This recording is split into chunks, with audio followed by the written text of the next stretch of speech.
Shalom. This is Yair Davidiy speaking to you from the land of Israel.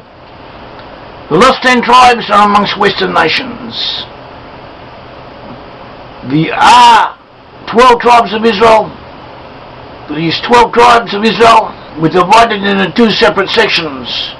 The 10 tribes, that is the majority of the tribes, divided, split apart, set up their own kingdom to the north of Judah, to the north of Jerusalem, in Samaria and the region beyond it. And this kingdom is known in the Bible as the kingdom of Israel. It was conquered by the Assyrians. All of its inhabitants were taken away and resettled elsewhere, and they lost consciousness of their ancestry. Whereas those in the south, the tribes of Judah, Benjamin, Levites, and also representative minorities, refugees from the other tribes, remained in the kingdom of Judah, and from the inhabitants of the kingdom of Judah derived the present-day Jews. Most of the Israelites disappeared. They lost consciousness of who they were, but they may be traced. They may be traced through biblical and secular proofs to peoples who eventually, through various pathways of migration, moved out and moved northwards and westward, and eventually came to settle in the western regions of Europe. From there, their descendants populated North America, Australia, New Zealand, and South Africa. That is what we have proven. That is what is able to be proven by the Bible and through secular evidence. We will go through the proofs very briefly, give you an outline of what is going on, of what these proofs are derived from, what they are based upon, and then we will come back and give you a few biblical verses and explain how we derive from the biblical verses the conclusions that prove that the lost 10 tribes are amongst Western nations.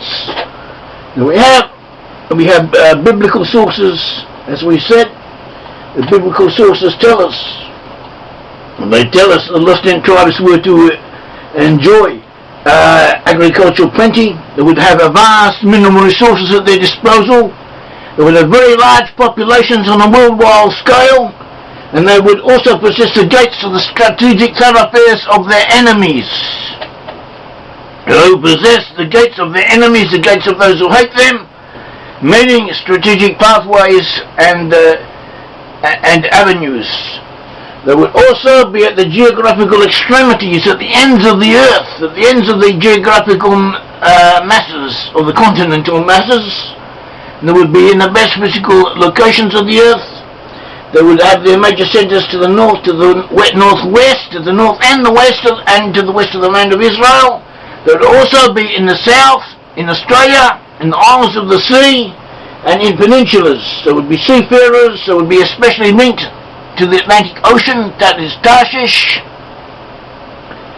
And one of them, the tribe of Zebulun, would dwell on the shores of the sea, according to the Bible, and that is where we find in Roman writings and Roman records of people known as Zebulun Goy, in other words in Hebrew, the Zebulun, the tribe of Goy, the people of Zebulun Goy, were in the area of Holland, what is now Holland, or the Netherlands, and there 2/3 of the people are literally speaking on the shores of the sea. 1/3 of Holland, or more than 1/3 of Holland, is below sea level, and another third requires protection from sea flooding. And in these regions, that is where the overwhelming majority of the Dutch population lives. So they fulfill this prophecy that was applied to Zebulun, and that is where we also find a people known as the people of Zebulun in ancient times. This is one proof. The many will return to these proofs. We're just giving you an outline so you can get a general idea of what we are about and what we have, because we have a lot, and we have a lot from all different aspects at all different levels of proofs and of evidence. The lost 10 tribes would also be in the north. There would be in the British Isles. There would be in the areas of France, Zarephath, according to the Bible and Rabbinical commentators. It would be in several oceans. And as we said, one of their major centres, one of their major places of settlement would be in the land of Sinim, meaning Australia, according to the Gate translation, and also tradition, meaning Australia, land of Australia, and New Zealand. And these blessings that we have spoken of would be found especially amongst the offspring of Joseph. Joseph was one section of the 10 tribes. The descendants of Joseph would at one stage rule over India and most of Africa, as the British once did. They would also cause large-bodied Africans to pass over the seas to them in chains, as they did to North America, and that they would be the dominant world power, the greatest international military force that would rule over other peoples would bow down to them. Ephraim would symbolize the principle of aristocracy, as Britain does. It is the only country in the world which still does to a noticeable degree, whereas America would emphasize, that is Manasseh, America would emphasize the principle of Manasseh in Hebrew, which means responsible representation. It would also be symbolized by the lion and the unicorn, and they would be known as a bull, or John Bull, which is a nickname for Britain. And these are the symbols of Joseph according to the sources. The lost in tribes also to become a blessing to other peoples and a light to the nations. They would be ruled by the sense of King David. They were to drink alcohol, sometimes to excess. They were to be drinkers of alcohol. That is, they were not to be Muslims. And they would have other attributes proving that they are who they are. They were to be separate from other nations, separate from Judah, not recognized by Judah. They would not be Jewish. They would not be known by Jewish. Their identity would not be known, not to themselves, not to others on the whole. And they would also be associated with the descendants of Goma, meaning the Germanic and Turkish peoples, in a historical sense. As indeed the peoples of Britain at some stage were. Some of them were in Germany, they passed through Germany, and they were influenced by Germanic culture, being that of Goma, as the book of Hosea tells us would happen to them.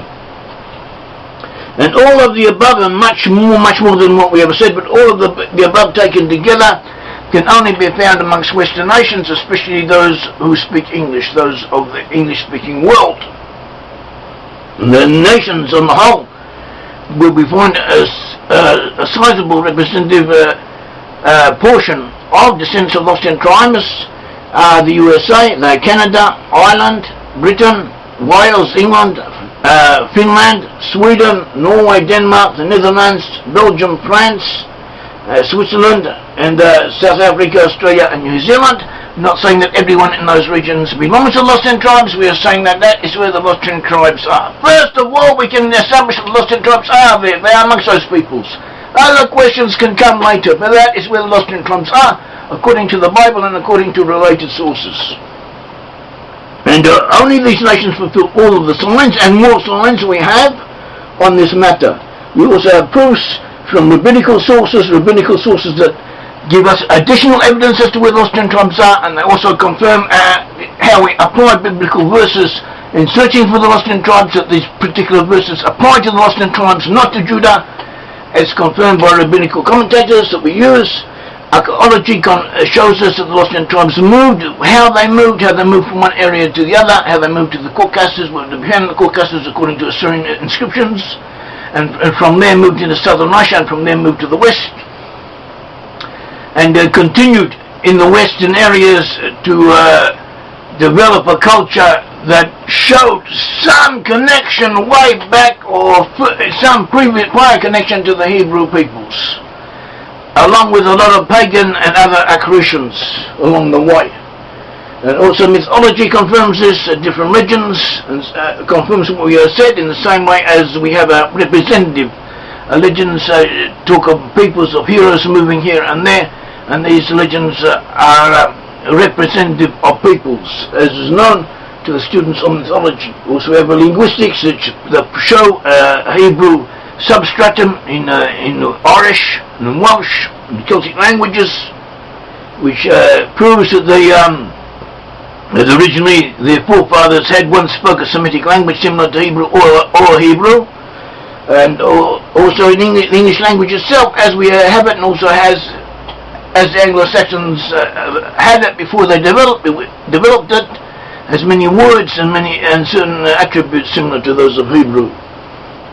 We also find national characteristics that are those of the tribes of Israel, as the sources tell us, and we find ethnic affiliations for these peoples. For instance, if we can prove that the lost 10 tribes or Israelites were amongst a certain people, and we also prove that another people were related to them or derived from them, or the opposite, so it holds that the proof applicable to one applies to the other. So it's another criteria that we use.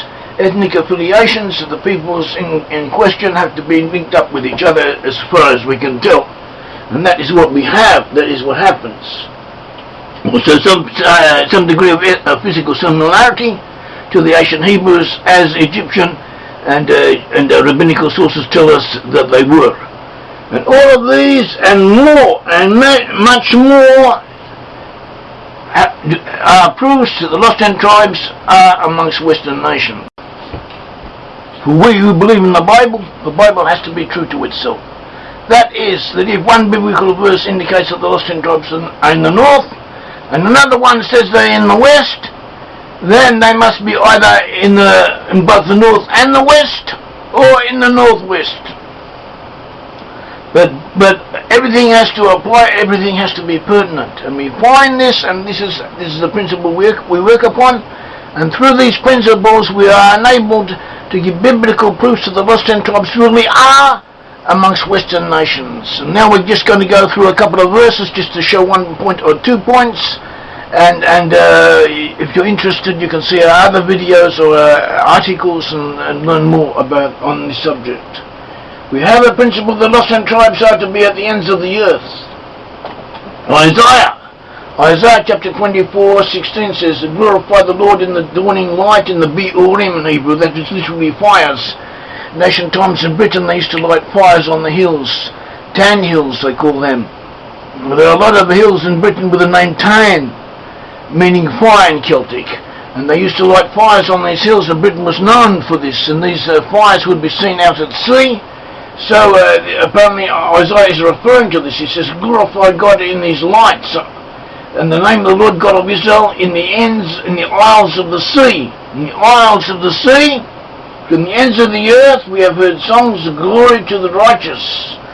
And then we find also in Isaiah 26:15, that is, you have increased the nation, Lord. You have increased the nation. You have added honor. You have added honor. You have stretched them out to all the ends of the earth.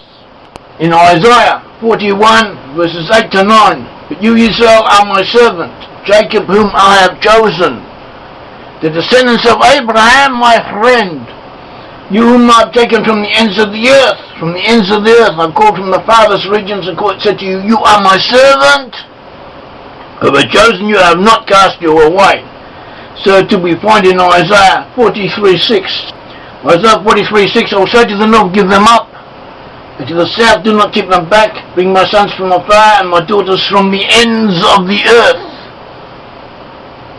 And again in Isaiah 49:6, it is too small a thing you should be my servant, to raise up the tribes of Jacob and to restore the preserved ones of Israel.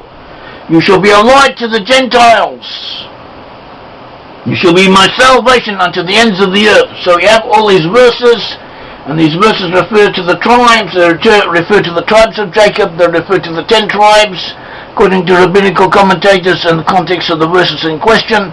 And they all say that lost 10 tribes would be at the ends of the earth, in literally speaking the geographical extremities, as indeed they are, and they were to be. And also this is connected with isles of the sea, to different regions of the earth, the west and the north, and also to the south, as we found Israelites in South Africa and in Australia and New Zealand, as well as in Western Europe. And these verses are speaking of the end times, and they link up with the tribes of Israel. So this is interesting. It is true, and it stands to reason. But you may say perhaps it is also applicable in other areas. Who knows that this is not exactly all-encompassing, that doesn't close in tightly enough on one particular area, So we say this is approved, it is an indication, and we then, on top of that, we bring hundreds of more similar indications, and we found where they're all tied together. We find they're all tied together, and it is statistically provable that they can only be referring to one area, to one region, that is the western areas of Israel, that is the western areas of Europe, and peoples related to them. May the Lord God of Israel bless you. Thank you.